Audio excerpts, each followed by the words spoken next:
Welcome, everybody. Welcome, welcome, welcome. Welcome to Speak Now, Hold Your Peace. I'm Saywuddafeel, Dre, and today I got a good show for you today. We're going to talk about HBCUs. It's February 1st. Y'all know it's Black History Month, so what other better way can I start it off by doing a podcast about our historically Black colleges and universities?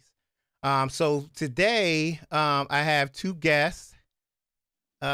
These two, I love these two, man. They're very good people. You won't meet anybody like them. They're good people, man. And when I say that, I don't say that word too lightly. I have my man Jermaine from Shaw University. Shaw U. All right. And I got Alicia from Norfolk State University. What's going on? What's going on, y'all? How y'all doing? Doing good, man. Just excited about this conversation. Yes, indeed, man. Yes, indeed. I'm real happy about it. I'm ready to get into this. I got some questions here. Let me just get my questions ready because y'all know I comes prepared. All right. So first thing I want to ask, okay? This is the first question I'm going to come straight up and ask you. I'll start with you, Jermaine. Do you think HBCUs help or hinder students in terms of their career opportunities?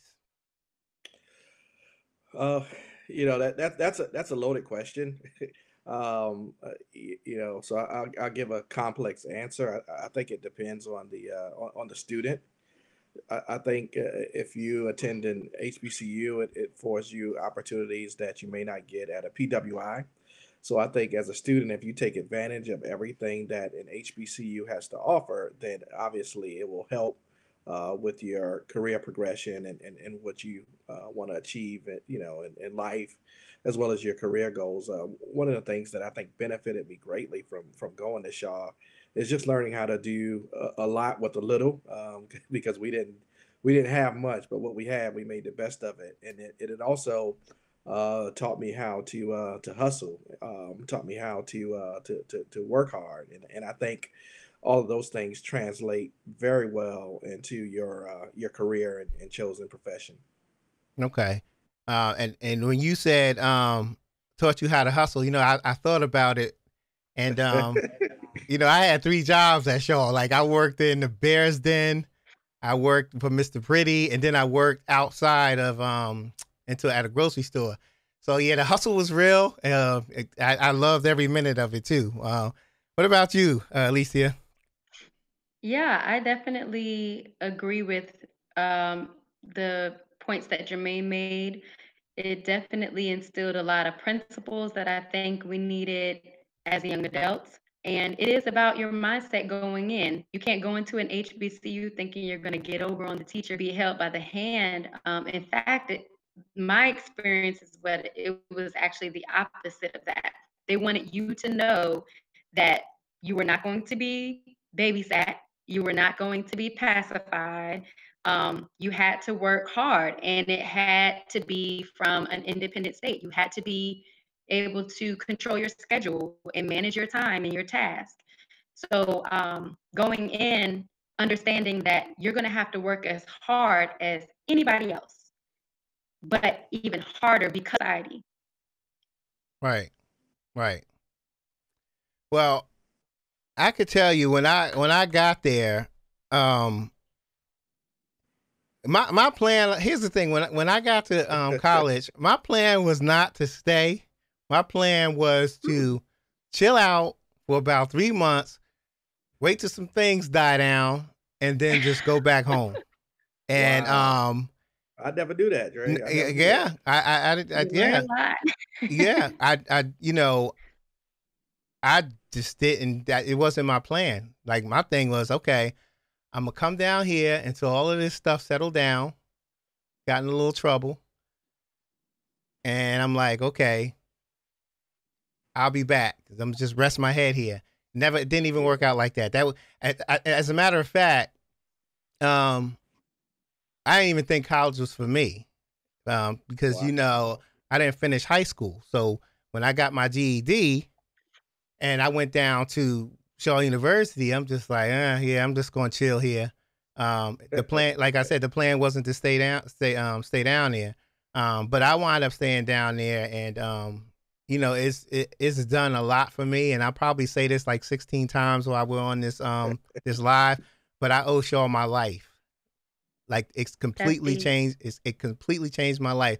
There's not enough money that I mean, like that I can give them to thank them for what I've got in terms of my wife, my kids, Hmm. all of that, you know. And it's just like, and it's crazy because when I first got down there, on the way down there, I left at 11 o'clock at night, and Wow. somebody was driving me there, and I was very upset. I had some tears in my eyes. I was crying a little bit because I was like, I didn't want to leave. I was scared. Um, and all of that. I promise you, at 8:43, it went away. 8:43 that morning. All of that Wow. sorrow and all of that, and I'm like, I'm gonna like it down here. I still thought I was staying for 3 months, but um, I was like, I like it down here. You know what I'm saying? And it was not to get off topic or anything, but I was so used to not being in school that the first semester I had a 1.5 average. I was averaging a B in all Wow. my classes, but nobody told me, because I was new to this. You know, I didn't finish high Yeah. school. I was new. Nobody told me that I had to take exams. And I was wondering, I'm like, why is Oh. everybody sticking around? Because back then, you know, you can get on the train for like $99, like East Yeah. Coast, and you take that train on the East Coast, it go from Florida all the way up to New York. So you see all these different students from college, and you know, spades and all Yeah. that, and a little. But I'm like, why is everybody sticking around here? The classes are over. And as soon as I got home and got my grades, all D's and F's because I didn't know. He's like, well, you ain't taking Yeah. exams, but Yeah. that, you know, that's just a little side story. But you know, it made me stronger because I had to work that much harder to bring it back Yeah. up. Um, so let me ask y'all this: what do you think? Do you think jobs discriminate based on what college you go to? I think Ladies first. I want to say, I'm going to say yes because not all, of course, not all jobs, certain jobs, um, certain maybe fields. I think now we, as a culture, make it very hard for you to do that now because we're so educated. Of course, I can speak from the Black women experience. We're highly educated now. um, we can compete, and we're gonna tell you that. We're confident. Um, we're gonna go into a Fortune 500 company and tell you what we're capable of, and we're not gonna be apologetic about it. And we BCU's built that. They instilled that in us, and I can say that I've become very confident in my good because I went to Norfolk State University. Right. So, uh, of course, I was told many times throughout, well, even before going to Norfolk State, don't go to NSU, this, all the bad things. Don't go to NSU because nobody's going to hire you. You know, that's the party school, all these negative, comments. But my experience was completely different than what the naysayers were saying. So, maybe I could tell you the good, bad, and the ugly, really. Um, but I really think I've been good far as I'm in mental health. I've been in mental health for over 10 years. I haven't had a hard time getting a job in that respect. But the higher you go, there's a lot of different what do you there's just a lot of Factors. different issues that you're gonna run into. Yeah, you're gonna run into a lot of different issues, not just them looking at what college you, because it could go against you and it can also be for you. I've met people that said, "Oh, that's my alma mater," or "Oh, that's I went to a HBCU too," and it immediately connects you. It's like a community. Mhm. So if I was, I moved to Maryland outside of right after college, right outside of DC. And I was trying to get a job in DC. I was working in Maryland at the time, my first job in the field, and I wanted to get a job in America. That was my thing, right, at the time. And it was a lot of competition. Of course, a lot of people that did not look like me. Um, that probably got first dibs to those type of jobs, the higher paying jobs, of course. So it was more of a fight. Um, Employers may not want to admit it, but look at what just happened last year. A lot of people that were hidden and undercover about their true feelings, about Black people, it came out. And a lot of employees got fired, or a lot of employers they were put on blast about it. And they, lost customers, or they lost respect. They lost something of value. Definitely is in this society. It's definitely present. Right, right. And I'm gonna go to you, Jermaine, too. But let me just tell you this real Yeah. quick. I remember when I was working in that supermarket when I was in college, and the guy was like, one of the workers there. It's ironic too because I still I don't say I keep in touch with him, but I know what he does and all of that stuff. He went to North Carolina State, and Jermaine, this little thing back there with Yeah. North Carolina State. Um, he was like, well, we were talking about colleges and stuff, and where we went and all that. He's like, well, he's like, you can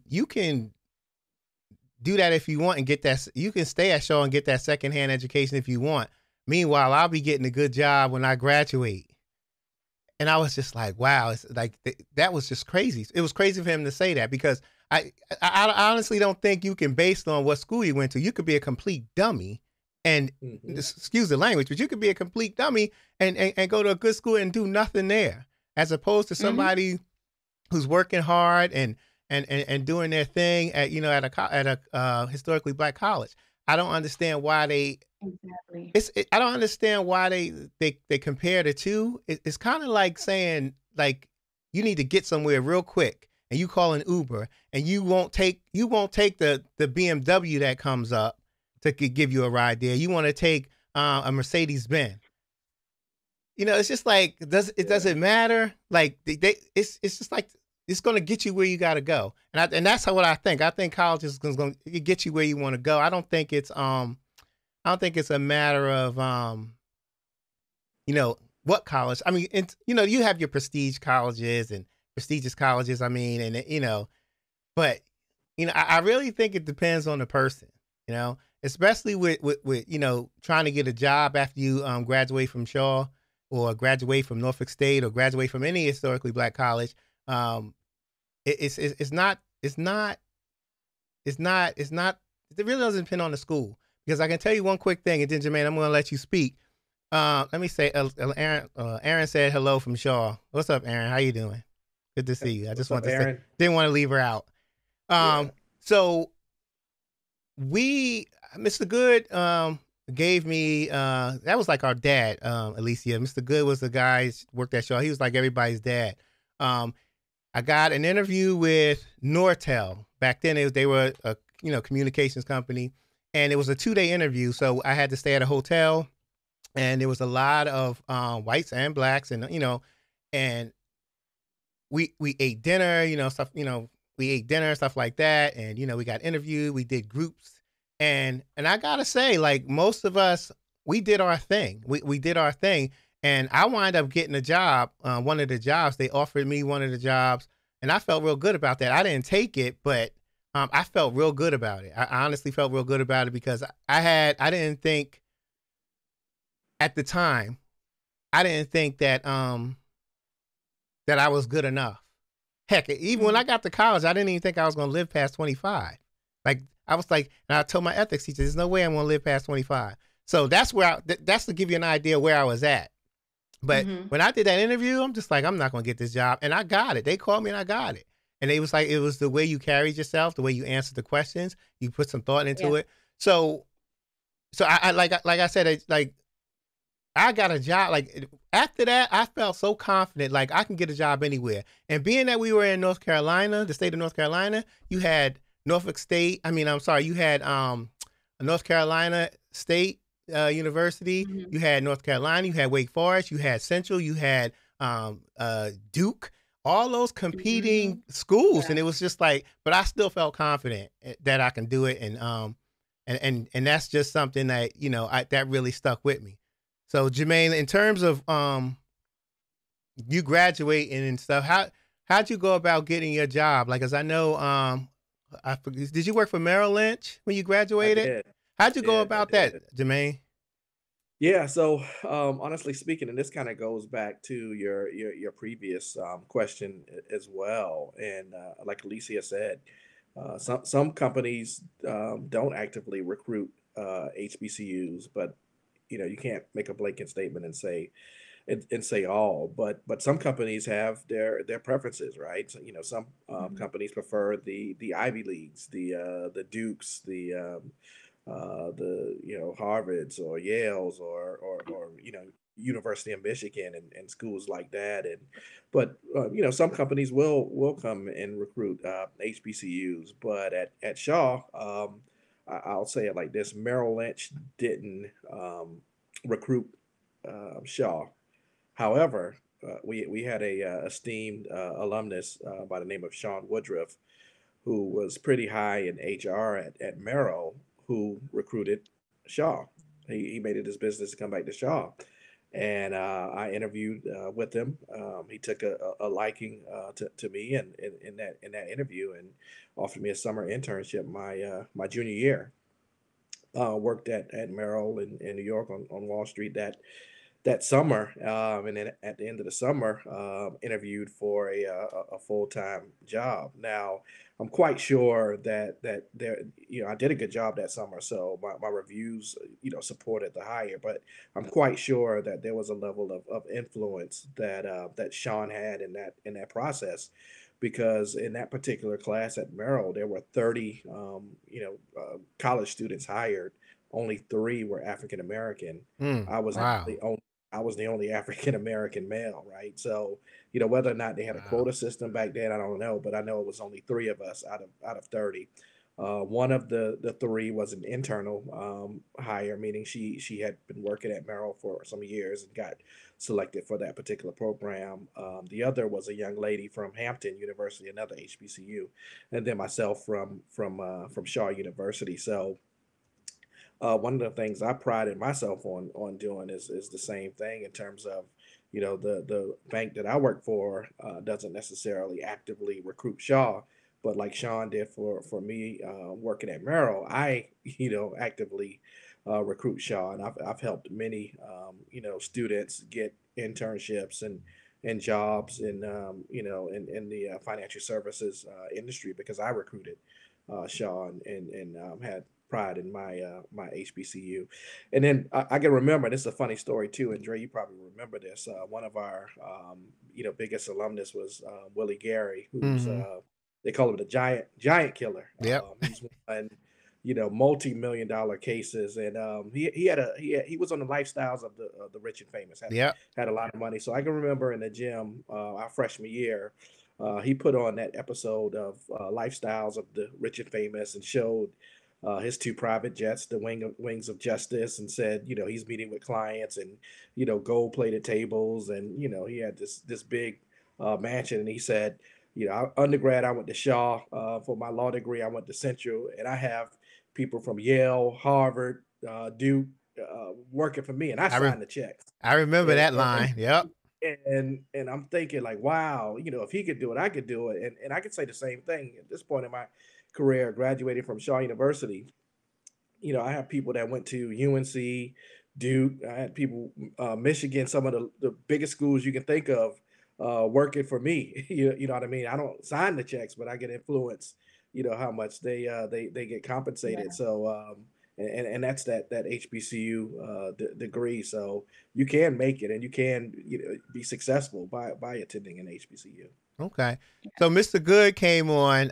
He said it's good to see you guys. Mr. Good, I showed your comment already, but I wanted to keep it back up here. and I wanted to let you know that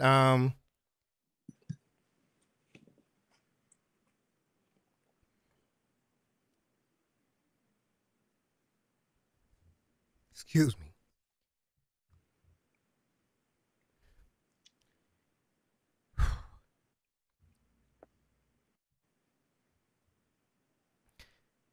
I just wanted to let you know that you've helped me a lot, and I don't think I would have done that either without you. I love you like you're my dad, and I love you, and I love you. The stuff that you've done for everybody is just amazing. Like I've never met a man who was like so hardworking and cared for so many people. Like that's a lot of people at Shaw to care for, and it's just like you care for all of us, and you gave us the time. You gave us the time that we needed, and I was no, and I remember coming here. I mean, like I pretty much cussed you out. Like I was like so bad. Like I was like this. The mentality I had was a survival mode, and I practically cussed you out, and you were still there for me, and for that, I'm grateful that you didn't give up on me. You gave me a job down there, so I just want to say I love you, and I'll never forget what you've done for me. It goes such a long way, longer than you think, and I know you probably hear this a lot, but you really made a difference for myself and pretty much everybody at Shaw University. So I just wanted you to know that, Mr. Good. So thank you. And I'm sorry for the little thing. Didn't know that was going to happen, but That's whew, love. For real. Love. yeah, yeah, That's love, man. But to your point, Dre, that's the kind of influence that people at HBCUs have on you, right? That's I mean, Yeah. we call that era we call it the good years, the good with an E years for a reason, right? Because Yeah. he touched so many people, and yeah, he would love you, but he'll give you a swift kick in the be I'm polite, but he'll give telling you a you. swift kick in the behind. You know what I mean? yeah, yeah. When you needed it too, man. He was definitely the man. I love him as well. I wouldn't be the person I am without the influence that he had on my life. At Shaw. So, everything you said was 100% accurate, and I don't think he can hear it enough. Anytime we can give him his flowers, they're justly due, and he deserves it. Absolutely, absolutely. So Alicia, I'm gonna ask this question. I know the answer is yes, but I want to know your reason why. Do you think? And I think so too. We all know the answer is yes, but I just want to know why do you think it's needed? And there's several answers for this, but why do you think HBCUs are needed? Oh man, that is a loaded question. um, First, well, we already know the history. We already know why they started. Right, Um, but fast forward to today, they're still very much relevant because we have the same quality of education. I guess somewhere in history, someone decided that HBCUs did not put out the same quality or better quality or whatever, good quality education, wise or such and such. However, like you said, it's the individual and a lot of the professors that I've encountered, not just at Norfolk State, but Virginia State University, all these other HBCUs actually care. Just like you shared your story. That was a beautiful test. I know your story. You have a beautiful testimony. But a lot of us had that. How many times did we feel like giving up and someone just grabbed us by the coattail and said, "Look, get it together. right, I'm not right, going to let you quit. I see all of what you're going to be. I need you to realize it." They would give you that pep talk and tell you to get out there, get back in the game. So it's necessary for, of course, younger generation to continue to see people like us, people that look like them, that they can identify with, and also link to a good education. They can look at me, they can look at Jermaine, they can look at you, they can look at anyone that looks like them and say, you know what, they got a good education. They went off to be something. They didn't end up in a dead end job or anything like that. It's I think HBCUs teach you more than just books. They Right. teach you about life. They really truly teach you how to put one foot in front of the other and how to bounce back, how to be resilient. They teach you character. They make sure you have that. And then Absolutely. step added to do a sorority. Shout out to Delta Sigma Theta. All right. And that was a whole nother that was a whole nother step. Of course, it taught principles of sisterhood, but everything was a character builder for me. You know, I was 18, starting out, and then, graduated at 21, undergrad. And I remember at about 19, I thought I was grown. I thought I was a grown woman. And today, I'm like, man, I was just beginning my womanhood. I was very young, didn't know what I was doing. And if it wasn't for some of those people that I had the opportunity, the pleasure of meeting, even my first year, those friendships are still intact to this day. Mm, So that net unity, um, it just travels with you.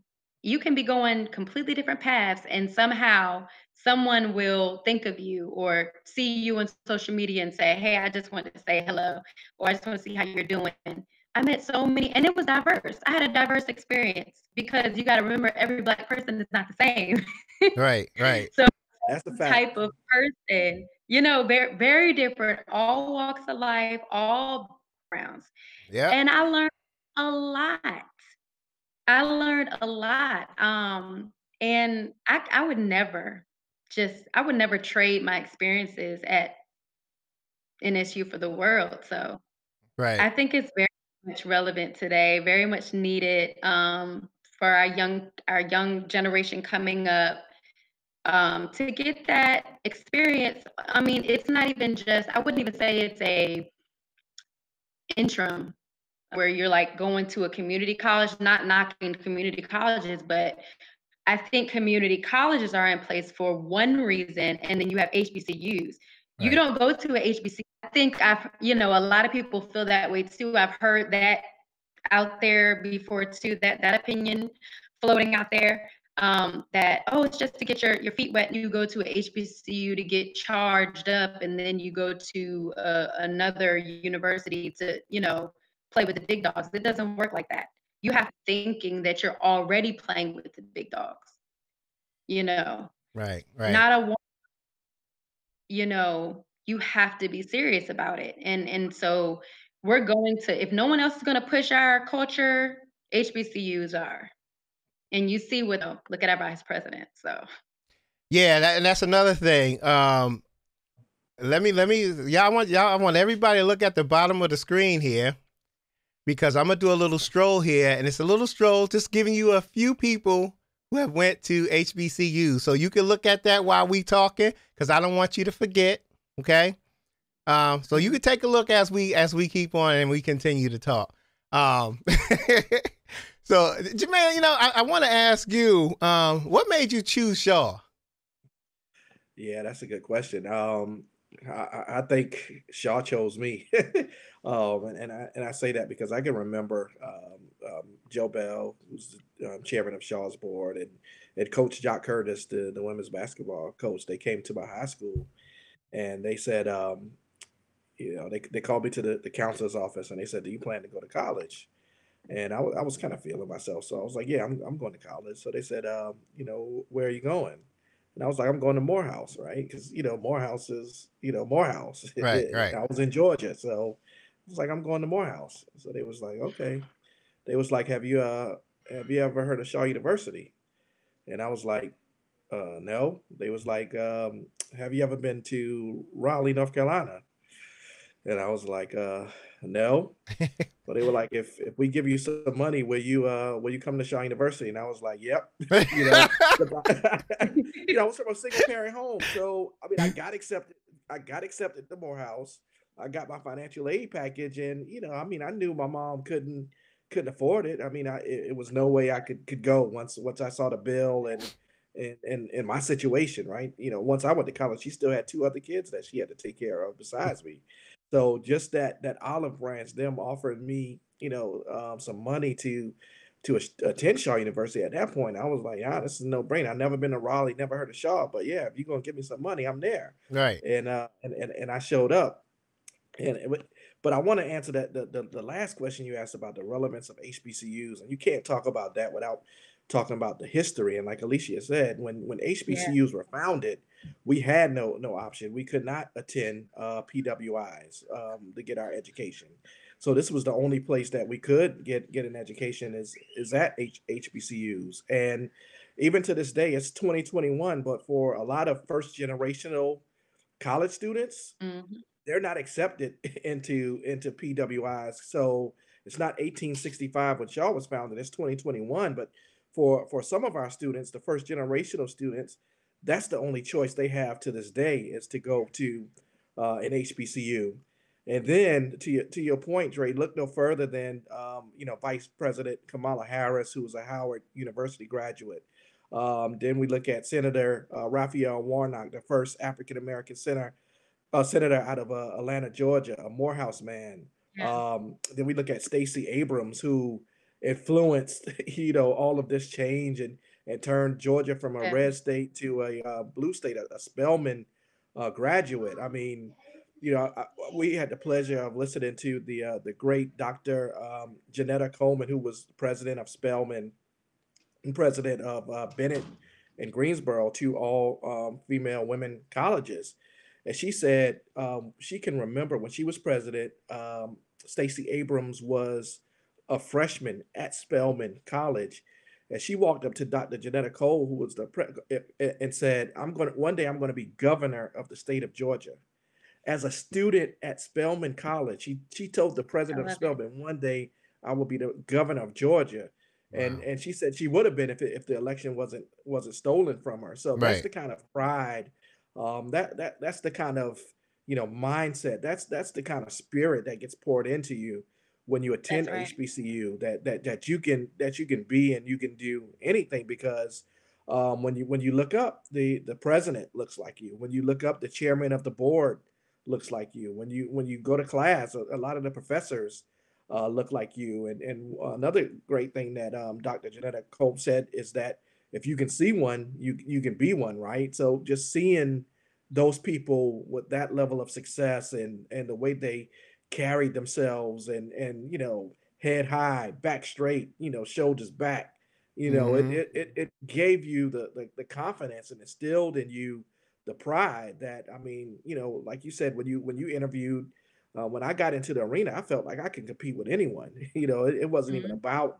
where I got my education, just the confidence and pride I had because I was SGA president, right? So, Right. I was a student leader and someone that experienced some level of leadership. So I knew how to run a meeting. I knew how to set an agenda. I knew how to give public speeches. I sat in board meetings with the Willie Garys and other prominent people and Dr. Shaw and Dr. Pickens, right? So I had already been in those kind of situations. So when I started my career, I was like, come on, let's go. I can compete with anyone. But right. there were some stats that I wanted to share too, Hmm. because every time you talk about the importance of HBCUs, you can't leave out the fact that HBCUs enroll 12% of African American students. They produce 23% of African American graduates, confer 40% of all STEM degrees. Hmm. 60% of all engineering degrees are earned by African American students from HBCUs. Wow. Um, HBCUs educate 50% of African American teachers, which is very important, right? Because these students, if they could see one, they could be one. Uh, Absolutely. Yeah. they produce 40% of African American health professionals. Mhm. Hmm. 70% of African American dentists and physicians earn degrees at HBCUs. 58% of HBCUs offer students the opportunity to study abroad. I can go on and on Wow. about these statistics, but they're powerful, and I think a lot of these companies, too. One of the earliest questions that you asked, they're realizing that if they want to find African American talent to improve their diversity, equity, and inclusion, they got to recruit and they got to come back to HBCUs because Yeah. that's where the talent are. Look at Senator or Vice President Harris. Senator Warnock, Stacey Abrams. These are all Martin Luther King Jr. I mean, we can go on and on talking about HBCU graduates and the Definitely. influence that not only they had on the country but the entire world. Yeah, absolutely. Yes. Wow. Yeah, those numbers was like powerful right there, Jermaine. Thanks for Very. sharing that, man. Because I And don't it's know. public information, guys. Yeah, Yeah, and that is public yeah, information. So people Google, can Google know shares yeah. it. this. It's People just can research this and know it. yeah. Yeah, Wow. I need to get a shirt with all those stats on it and walk I around know, like right? absolutely. like that's some Do serious that, stuff. Dre. That's worthy. Yeah, that's worthy. Like, yeah, send me Do them it. stats. Yeah, There ain't no ain't nothing to make a yeah, I'll shirt, buy one.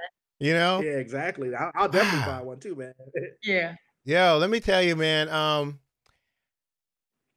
I think historically black colleges, universities, I think they prepare us so much. Like we come out and we work 3, 4 times harder. And I'm just like, can you imagine if we were on a equal level playing field as other races and stuff like that?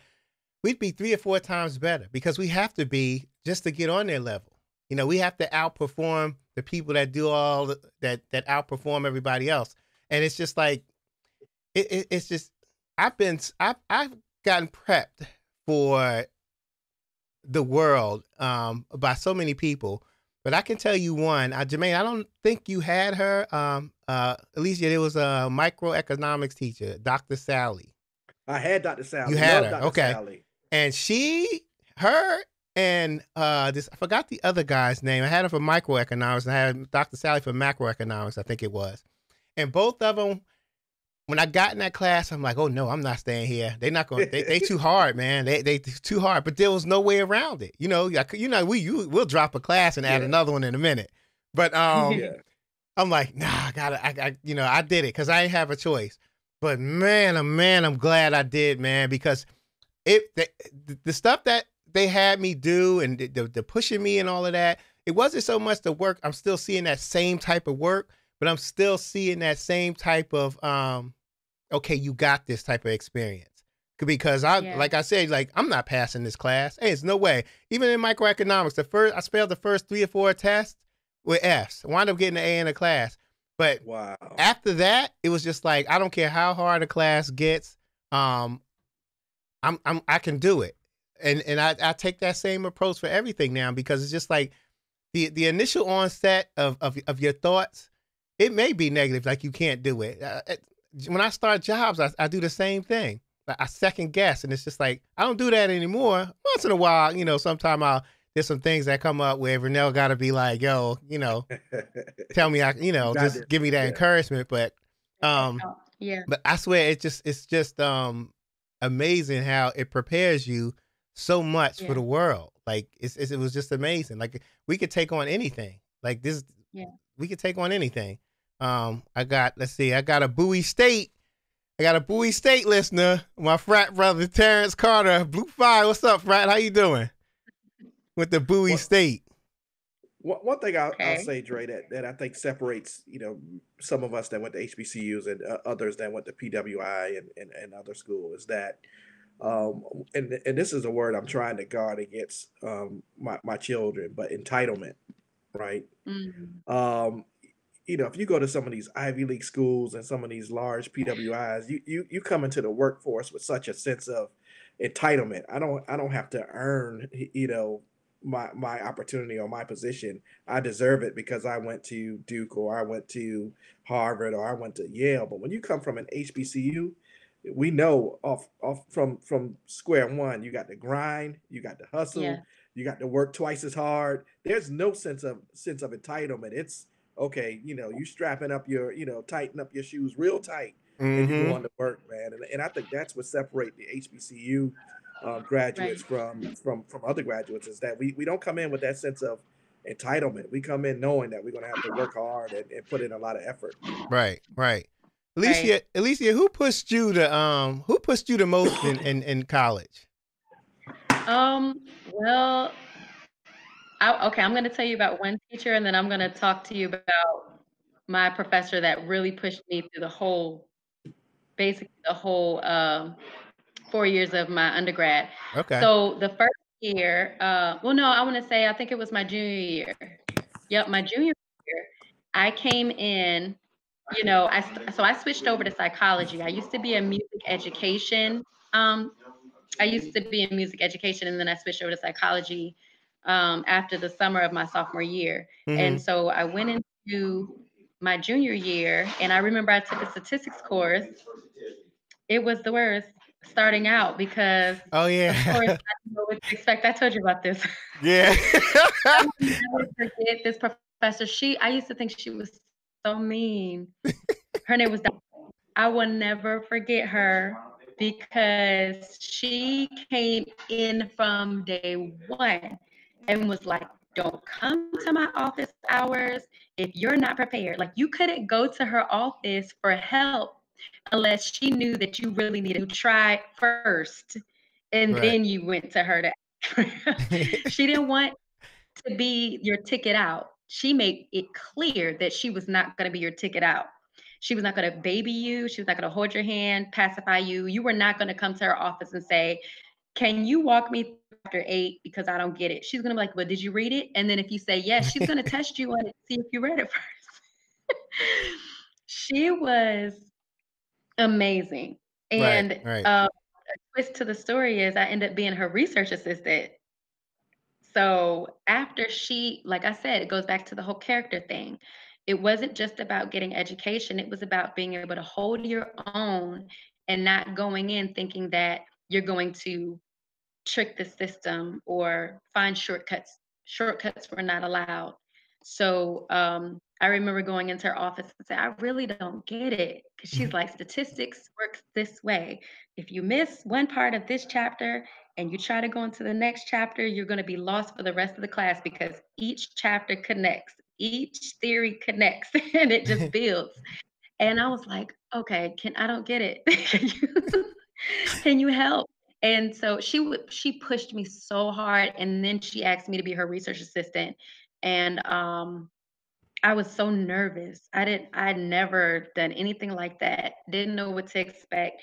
And I remember going in, just I wanted to learn so much from her. I immediately knew that she was a woman that I could just glean to and just soak up all the knowledge I could while I had her.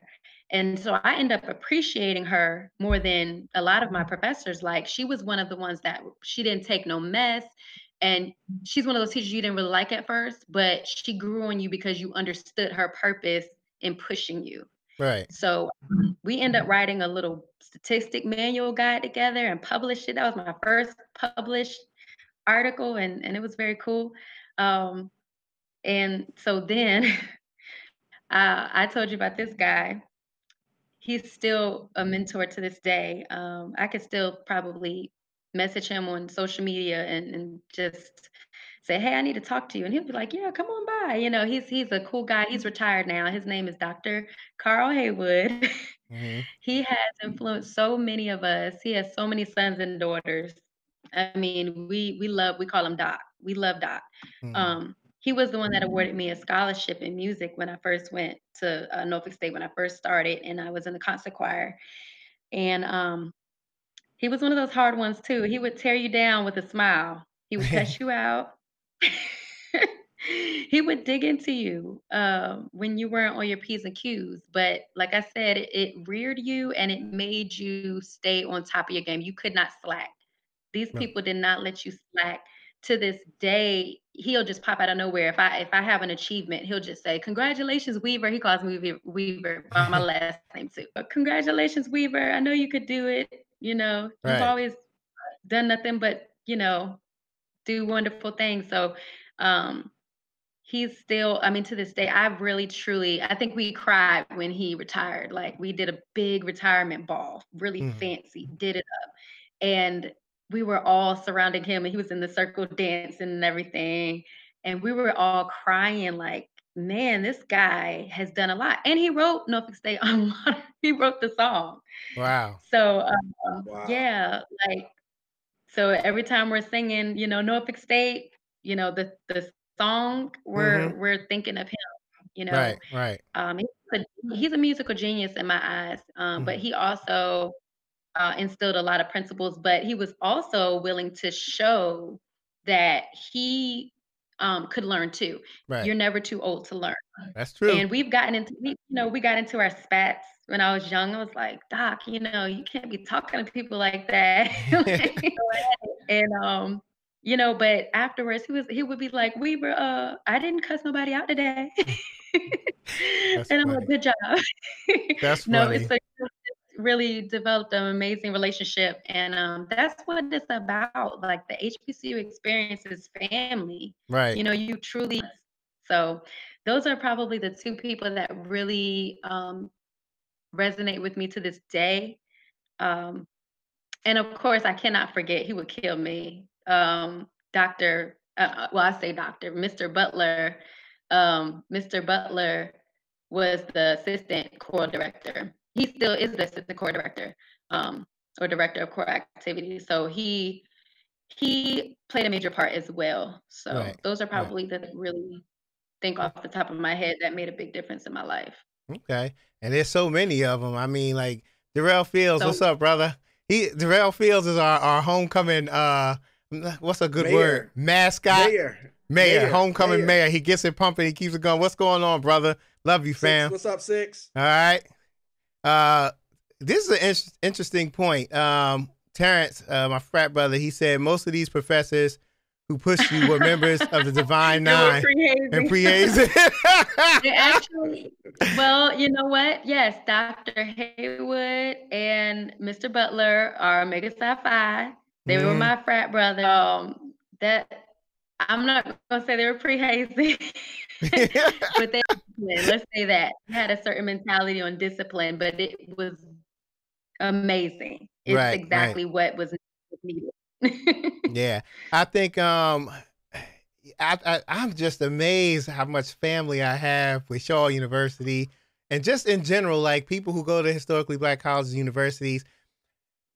You pay your tuition and you paying for your education, but man, that money you pay, and believe me, it's a good amount. It's a good amount. It's nothing It's a good compared to the friendships and the family you get, like It's priceless. that you take with you. Exactly, it's price.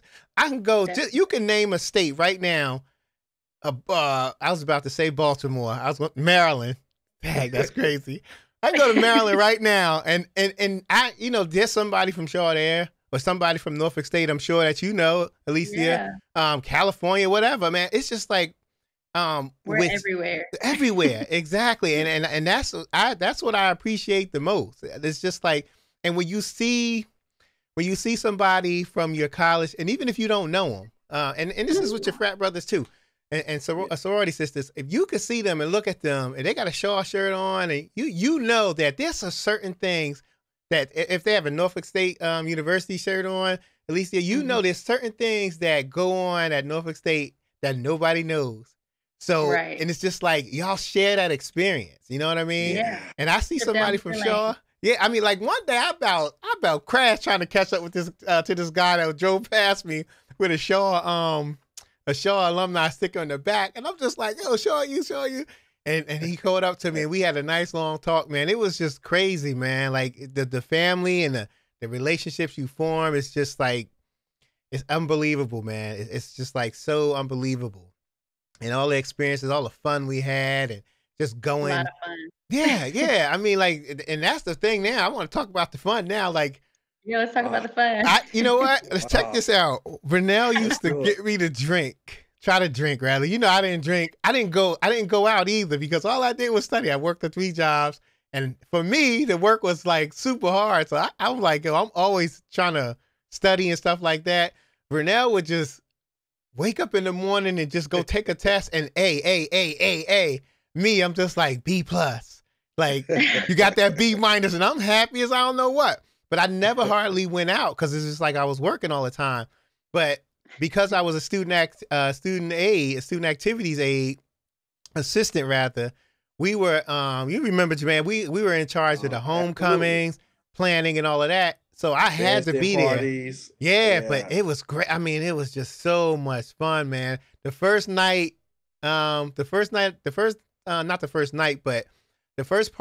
college party I went to when I was a freshman, I was like, whoa, this is the real deal here. Like, I'm looking around like, so this is what they do. And then I seen the Omega step, I seen the Delta Yeah. step, the Alphas. Everybody was stepping. I'm just like, wow, like it was just amazing. Like the college, I was like, you will not get this at another college. You know, like a non-historical black college and university. You won't get this. I mean, you may, Yeah. don't get me wrong. We all over the place. It's just amazing. But I'm just saying, like, that party, man. Like, I It still was remember that tough. party, man. And it was like a freshman party, but I remember it was a freshman party, but so many upperclassmen were there. Because you always Yeah. every historically black college, you got that upperclassman that comes to the freshman orientations and stuff. Whether Yeah. it be Yeah. because he a Mac Daddy or he's just trying to help. But it was good. I mean, it was just a good experience. How was y'all experience with social life? Like, parties and stuff like that.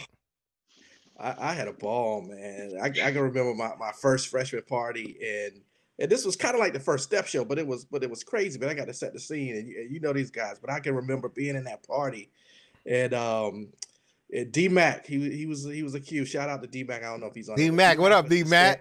he was just standing in the crowd, right? And then TA Thomas Allen, shout out to TA, was there. So TA just came and just smacked the fire out of Mac. Pow! And I was like, whoa. And then Mac smacked the back. Pow! And then they just went and did this crazy Q step. I mean, those were two of the best steppers I ever seen. But when I said I was like amazed, They I was were. like, They were yo, good. did they just smack each other like, yo, Yeah. what is this? What's going on? So I mean, and it was just crazy. I mean, Greek life is what kept me at Shaw. I mean, I got to Shaw, and it was my desire to pledge Alpha Phi Alpha that made me come back my sophomore years. That was one of the best decisions that I made, that I could have made. Enjoyed the process, the brotherhood, the fellowship, but it didn't matter whether you were what Greek organization you were in. Just like I said, I mean, I shouted out my boys D back at TA. They were Qs. We were tight with the Sigmas. We were tight with the Kappas. Like we just had a unbreakable bond in that D9 group. And I tell my kids all the time, if I can relive my 4 years of high school and 4 years of college and just relive those 8 years and Man. infinitely, just graduate from college, start back as a freshman in high school, go back to college, and just keep doing that, man. I would make that decision in a Yeah. heartbeat. Those were some of the best years of my life. I mean, I had Yeah. a ball. Yeah. I mean, it's crazy. Yeah. What about you, Alicia? I agree. I still say that going to Norfolk State that was the best. I mean, and then you look up and it's just gone. Gone. Oh, I remember my bigs would say, y'all try to, just don't try to rush. Don't try to, try to live as much as you can here at Norfolk State. Enjoy as much as you can, because once you get out there, it's dog eat dog. It's just gonna be a real awakening. Yep. Yep. I yeah. That's what I did. I lived to the fullest, and so my first 2 years, actually before, and that was '07. Before I crossed, I was touring Norfolk State when I was marketing executive person ever to market something. Like I was like, what? He knew how to recruit people. We would go places. We would travel. We went to San Diego. We went to Coronado. We went to Miami. I mean, that's probably the most traveling I had done at that point in my life. Um, and so those experiences, and of course, having family in the concert choir, and singing and vibing, like that was that thing. So it was just a whole mood. Right. So there's that, and then I crossed, and it was 33 of us. So Wow. I got introduced to Atlanta Greek picnic life, road trip life, Wow. Yeah. Miami on Yeah. spring break life. I mean, we did everything. So I made sure to keep my GPA up, but every weekend was a party. And I was the same way. I looked out on the crowd, on the floor in one of the basketball games, and everybody was on the yard that year, so it was popping. And you just see a big old party at the end of the game. Everyone hits the floor. You got the Kappas with their canes. You got the everybody, just everybody, even the music, Greek, all of them, like Chi Mm-hmm. Beta Sigma, like they were doing their thing too, and it was all love. I mean, everybody's hopping, everybody strolling, doing their thing. You got the Deltas, the AKAs strolling side by side. Like, it Yep. was all the floor. And some of my good friends that took me under their wings as like my brothers, my freshman year, they were Kappas, a few of them Qs. They were like the dudes that be like, look, I need you to watch out for him, watch out for him. And they made sure I knew, who not to mess with, who was gonna break my little heart at Right. 19. They warned me, and they took me on as their little sister. I mean, where do you get that? A guy that doesn't want anything from you, but just to protect you. Yeah. We had bros, me and my best friend, we had real brothers that looked out for us, that made sure us, little girls came in and didn't really know, just big eyed, Right. bushy Right. tail, just filled with life, just ready to go in, have a good time. But they knew that they made sure that we knew to just be, careful. Right. And I mean, I had so much fun. I can't stress that enough. We partied. I'm not gonna Yeah. get too much Yeah. Don't, Yeah. don't don't say too much. Yeah. Yeah. Yeah. Oh, Don't don't give it incriminate away. nobody. Don't incriminate Listen, like, nobody. I kept Uh, so let me ask y'all this, and I'm gonna wrap it up. A lot of our HBCUs, not a lot of them, but I see some of them like struggling financially, especially with COVID-19. Financially, they're struggling. What's the key to get these historically black colleges and universities back to where they need to be financially? What do you think is one of the solutions? Yeah, from my perspective, it's two things. It's recruitment and retention. Most yeah. HBCUs operate 90% of their budget is from student enrollment, right? So that means we got to recruit and we got to retain students, and then those of us who reach a level of success, right? Like the three of us who are no longer, our children will no longer be first generational college students. We got to try to steer them to HBCUs and not send them to Chapel Hill or Duke or Wake Forest or any other large PWI, and we got to be willing to foot the bill and be cash paying parents, because a lot of times once you reach a certain level in your career, I mean your children are not going to get scholarships or um, a lot of funding, so you do become a cash paying parent, but you got to be willing to put your money where your mouth is and pay for an HBCU education for your children, and you got to get back as alumni. We gotta write checks, and we got to Yeah. get back, and we got to stay active and involved. But even if you can't afford to send a check back to your HBCU, if you can recruit a student and help with the retention effort, I mean that'll go a long way to continuing to keep the doors open. Okay. All right. Definitely. I And agree. yeah. Yeah. Nation just received a huge donation, and they've been actually getting approved for grants and everything. So I think leadership is a big part of that too. But like you said, alum giving back is it's an effort. It's a whole community effort to keep the doors open and to make sure that our programs stay accredited.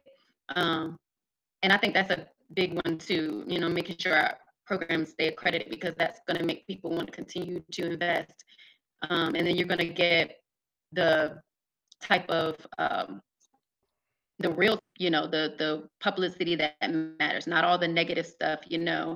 Unfortunately, news, when it comes to HBCUs, news like to air if something happens on an HBCU campus.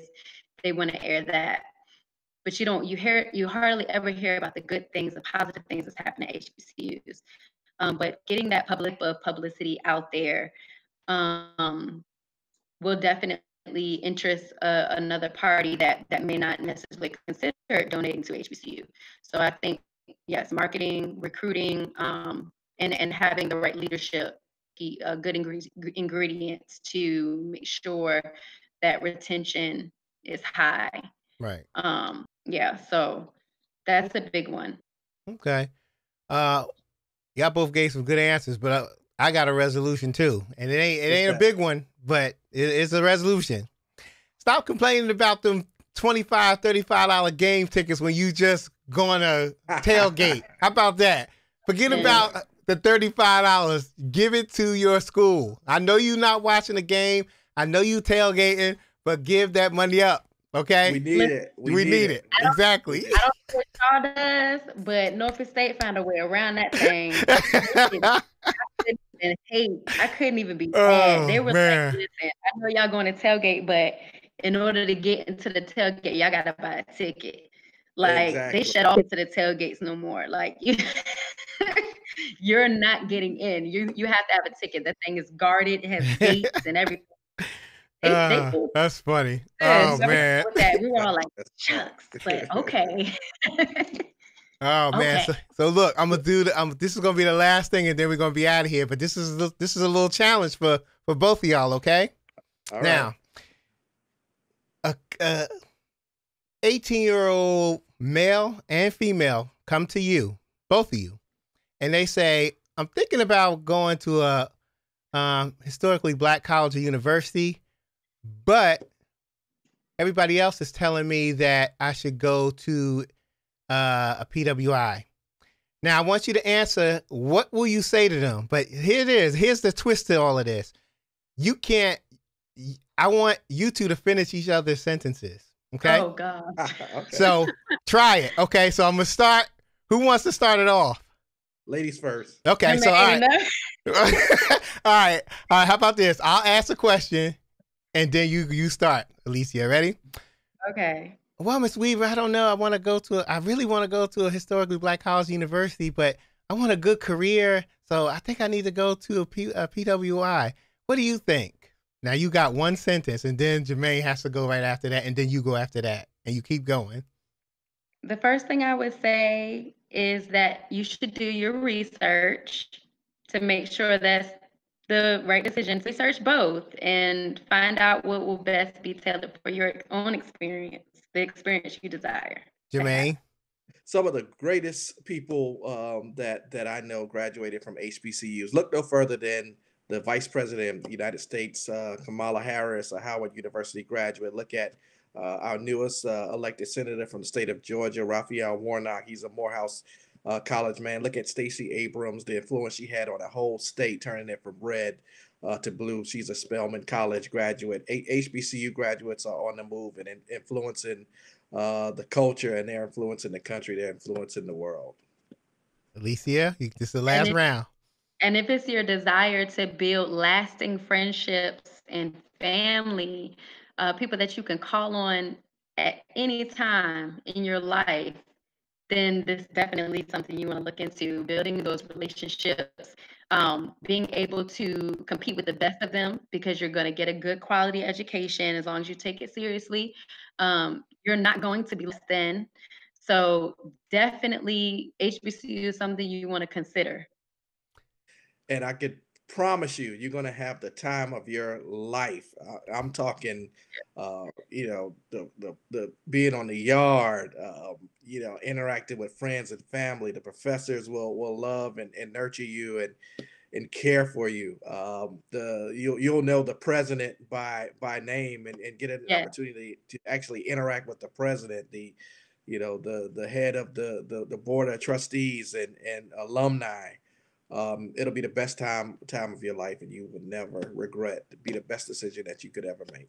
Yo, give them a hand. That was good. Give them a hand, y'all. That was real good. Yo, I like that. That was good, y'all. I appreciate it, man. Marta asked a question. Marta, what I'm gonna do is I'm gonna contact you after the show, and we can talk about that. All right. I don't know if you. Yeah, I don't know if you guys know any grants. If you do, just let me know, and then I can get with you, Marta, and we can go ahead and discuss that.